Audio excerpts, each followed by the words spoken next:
At 3 a.m. in the Goldman Sachs office on West Street, a first year investment banking analyst is changing font sizes in a pitch deck for a meeting he will not attend.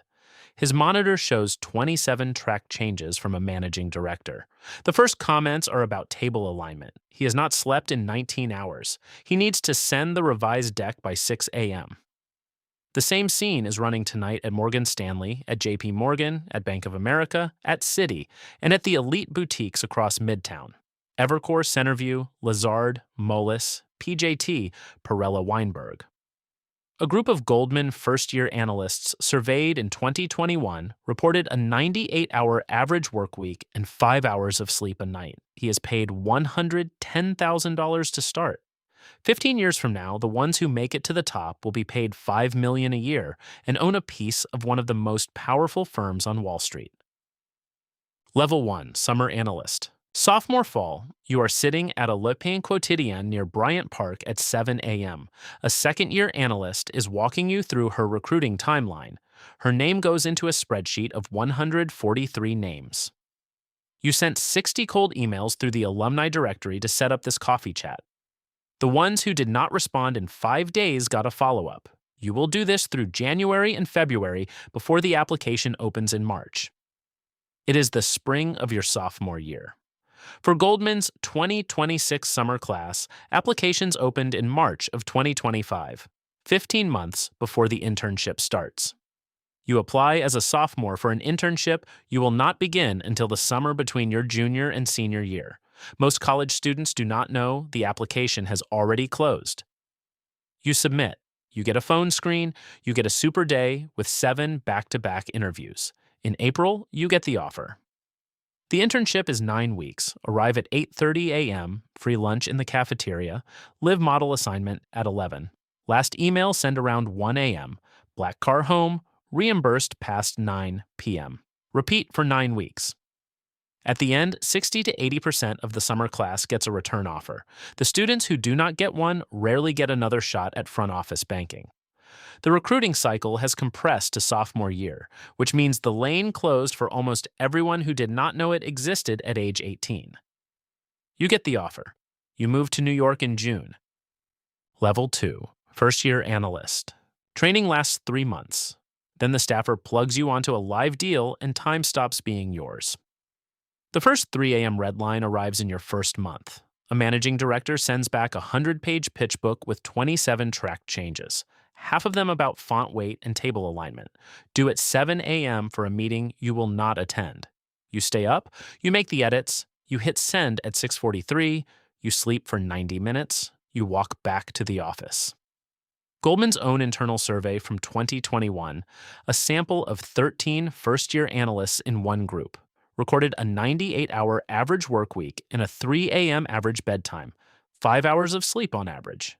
77% of those analysts reported being victims of workplace abuse, and self-rated physical and mental health dropped more than 6 points out of 10. The day's structure runs the same way for 2 years. Walk into the bullpen at 9:30 a.m. Real work starts when the MDs and VPs send their last comments around 6 p.m. Seamless ordered around 8, billed to the firm. Black car home past 9, also billed to the firm. Last email send at 2 or 3 a.m. You cannot plan anything, a date, a workout, dinner with parents in town. The staffer can ping at 8:47 p.m. with, need this turned by 6 a.m. You stop accepting invitations. After 3 months, you stop being invited. After the 2021 Goldman survey leaked, Goldman, JP Morgan, Citi, Bank of America, Barclays, and Deutsche Bank all introduced protected weekends policies. Saturdays off for analysts not staffed on a live deal. Within months, the live deal exclusion hollowed the policy out at every bank. In December, the stub bonus lands, $35,000. After taxes, you take home about $20,000. On a Friday night, you take your 2 college roommates to Per Se on Columbus Circle. You order the chef's tasting menu with the wine pairing. The bill comes back at $2,200. You pay it from your phone without asking what anyone's share is. Your roommates have never seen you do that before. You walk out into the cold and feel, for the first time since you started this job, that the math is working. Level 3, second-year analyst. The hours do not drop in year 2. What changes is who has it worse. There is a first year below you now, and you spend the year teaching her what you learned 12 months ago. The real new cost is recruiting compression. Megafund private equity on cycle starts 6 to 9 weeks into your first year at the bank. By the time you are in your second year, you are taking buy-side interviews in stairwells because there is no private space on the floor. Some processes go from outreach to signed offer in 48 hours. You do this at night after the deck is sent. Then there is the dead deal in the folder on the shared drive. Most of what you build does not get announced. You build a 100-tab model for the carve-out your team has been working on for 9 months. 3 weeks before signing, the buyer walks. The model goes into a folder on the shared drive that nobody opens again. Nobody mentions it on Monday. The staffer gives you a new pitch by Tuesday. 6 analysts can spend 18-hour days on a deal that dies in a Sunday call from a CEO who changed his mind. One night in October, you build a 3-statement model from scratch at 3 a.m. The income statement flows into the balance sheet. The balance sheet flows into the cash flow statement. The cash flow statement reconciles back to the balance sheet, to the dollar. No circular references, no balance sheet plug. You sit back from the laptop and look at it for a minute. 2 years ago, none of those words were in your vocabulary. In March, a deal you have been on since November is signed in a conference room on the 43rd floor. The CEO and the buyer's general counsel shake hands across the table. The deal toy arrives on your desk 3 weeks later, a lucite cube with the date and the parties etched into it. You take it home that night and put it on the bookshelf next to your college diploma. Year 2 ends in May. You make a decision. Level 4. Associate. 3 paths fork at the end of year 2. Take the private equity offer and leave. The canonical 2 and out. Take a 2-year MBA at Wharton, Harvard, Stanford, or Booth and return as a post-MBA associate. Or accept a direct promote, the analyst to associate jump that Goldman and Bank of America accelerated around 2015 and Morgan Stanley followed in 2018. You stay. The associates who stay change jobs the day their title does. Every page of every deck now passes your eye before it reaches the VP. The first time an analyst pings you from a hotel in Dallas at midnight because she cannot get a bridge schedule to tie, you walk her through it from your apartment while your dinner gets cold. Greg Smith, 12 years at Goldman, published a resignation op-ed in the New York Times in March of 2012, described the apprenticeship as learning the form. Every voicemail to a client had to be exactly 90 seconds long. It had to hit 4 or 5 key points. After 2 years as an associate, you start writing emails the way Goldman writes emails. Most of the people you graduated college with are getting married, buying houses, or starting companies. You are in the office at midnight teaching a 22-year-old how to fix a circular reference. Every few weeks, your team is in a bake-off. A mid-cap industrial CEO has invited 5 banks to pitch his company on a sell-side process. Each bank gets 72 hours to put together a 60-page pitch book with 3 valuation methodologies, a precedent transactions analysis, and a financing options page. You spend 3 nights in the office building 2 of the methodologies. The MD presents on Tuesday morning. 2 days later, the staffer pings you with one line: "We won the mandate." The 4 banks who lost pitched the same deal. Their work is now in a folder on each of their shared drives. Nobody will open it again. Your first big associate-level mandate is on the deal team for Microsoft's $69 billion acquisition of Activision Blizzard. The deal is announced in January of 2022. It drags through 21 months of regulatory review across 3 agencies: the Federal Trade Commission, the UK Competition and Markets Authority, and the European Commission. You build the synergies model. Every few months, the deal looks dead, then alive, then dead again. Each time, the model changes. Each time, your weekend disappears. One afternoon, you are in a meeting with the client. The MD asks you to walk through the synergies math. You stand at the screen. You talk for 10 minutes without looking down at your notes. The client asks a question about the integration assumptions. You answer it. The MD makes a small approving nod. He does not say anything. The meeting moves on. 3 years pass. Level 5, Vice President. The title sounds impressive. It is not impressive. Goldman has roughly 12,000 VPs out of 46,000 employees. The bank has argued in court that VP is a courtesy title. Your real job inside the group is the staffer, the VP who decides which analysts get pulled onto which pitches. At 8:47 p.m. on a Friday, you send the email that ends some 23-year-old's weekend. The 3 a.m. red line still happens. The font weight comments on page 42 now come from your laptop. You no longer remember whether you actually care about table alignment. This is the first level where the bank may quietly stop promoting you. VP to director is the hardest gate in banking. The metric changes from execution to origination. The firm does not fire you. It just does not promote you. You spend 3 years collecting $600,000 a year and waiting for a phone call that does not come. You start making calls. The list is 52 mid-cap industrial CFOs covering valves, pumps, fluid handling, and process equipment. Each one gets a call once a quarter. Most of them do not pick up.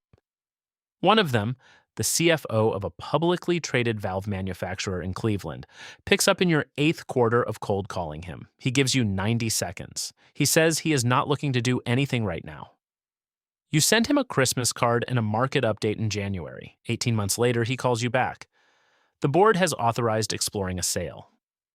Your bonus clears $600,000 for the 3rd year in a row. On a Saturday afternoon, you walk into the Manhattan Porsche dealership in Tribeca. You sit in the 911 Carrera. The interior smells exactly the way you imagined it would in the magazine photo you cut out at age 12. You pay cash. You drive it home to your apartment on the west side. You spend most of Sunday wiping fingerprints off the hood. A client returns your call on Monday morning. Level 6, Managing Director. Compensation becomes a percentage of revenue you generate. A great year is $5 million. A bad year can be zero bonus on a $500,000 base. You travel 150 nights a year. Your direct reports, VPs, directors, associates, and analysts, are your operations team. A Tuesday in November runs like this. You land at LaGuardia at 7 a.m. on a red-eye from Houston. You are in the office by 8:30 for a sector call with your colleague in London. At 10, you are in a Midtown Steakhouse private room with a CFO whose IPO you took out 4 years ago. By 2, you are back at the firm for an internal review of a pitch your team is delivering Thursday. At 7, you are at another steakhouse with a board director you have known for 9 years. You are home in Greenwich by 11. You leave for Frankfurt the next morning. One day, your name shows up on a tombstone in the Wall Street Journal as the lead banker. The firm posts league table rankings to the internal portal on January 4th. You are in the top 5 of your sector group by deal volume. 2 weeks later, your bonus is wired and it has a comma you have never seen on a paycheck before. Your child's school calls your wife, not you. Your stock vests over 3 to 4 years. Leaving Goldman before the cliff means forfeiting the unvested portion. The bank does not fire you. It just stops promoting you up the ladder. The dead deal in the folder on the shared drive still happens, only now it is happening to someone else. You watch a junior banker carry a model into a Sunday call that ends in a CEO changing his mind. You remember being the one who built that model? In 2023, you are a senior member of the deal team advising Pioneer Natural Resources on its nearly $60 billion sale to ExxonMobil, the largest oil and gas deal in more than 2 decades. The deal closes in May of 2024 after clearing the Federal Trade Commission. Your team's fee on the sell-side advisory is in the 8 figures. Your direct cut after the firm's split is the largest single bonus of your career. You buy the Greenwich house on Round Hill Road, 6 bedrooms, pool. Your offer is 30% over asking, and you do not blink. The closing happens at the law firm on a Tuesday afternoon. You drive the Porsche from 2014 into the new garage and park it next to your wife's Range Rover and your daughter's first car. You stand in the driveway for a long moment with the keys in your hand. Every 2 years, a small number of MDs get a phone call from the CEO. Level 7, Partner Managing Director. At Goldman, partnership is decided by a biennial election. The 2024 partner class was 95 people named in November, effective January 1st of 2025. Out of roughly 46,000 employees and several thousand MDs, fewer than 400 are partners at any given time. The notification is a personal phone call from the CEO before the list goes public. The ritual has been documented by CNBC in 2010 and by BuzzFeed News in 2014 across multiple election cycles. Partners participate in a separate economic system from MD's deferred equity, a share of the partner bonus pool, capped historically at $35 million per partner per period in the firm's restricted partner compensation plan filing, and access to invest alongside the firm's own deals and share in the carried interest. Greg Smith's 2012 op-ed in the New York Times was written by an executive director, not even a partner. It triggered an internal review that searched millions of emails for the word Muppet. At partner, leaving the firm is itself a news event. A Tuesday at the partner level. At 8 a.m., you are in the firm's investment committee reviewing a private credit allocation to a portfolio company. At 10, you are with a director from your sector group who is up for MD promote, walking through her client pitch. At noon, a Fortune 100 CEO flies in from Charlotte to discuss a special situation that needs partner-level escalation. At 3, you are with 3 other partners reviewing the firm's exposure to a specific sector. At 6, you are at the firm's UN Week dinner with a longtime client. The partner class reception is held at the firm's headquarters in November. Your parents fly in from Ohio for it. Your father, who worked at the same industrial equipment company for 35 years, walks slowly through the trading floor with his hands in his suit jacket pockets. He stops to look at the deal toy shelf in your office, 26 lucite tombstones from the M&A deals you led. He picks one up, he reads the engraving. He sets it back down. He turns to you. He does not say anything for a long moment. Then he says, "Your grandfather would not have understood any of this." You both smile. It is November again. Partner class week. The CEO calls the new partners on Friday morning. 4 years ago, you sat in your Greenwich kitchen when your own call came. This year, one of the names on the list is someone you hired 6 years ago. She was a 26-year-old analyst then. She is a 32-year-old MD now. You remember her first 3-statement model? It tied to the dollar on the first try. You call her on Friday afternoon, hours after the CEO's call. She picks up on the second ring. You tell her to fly her parents in for the reception. You tell her what your father said in front of the deal toy shelf. She laughs. She tells you her grandfather worked in a steel mill in Pittsburgh for 41 years. You tell her to bring him a printout of the league table rankings.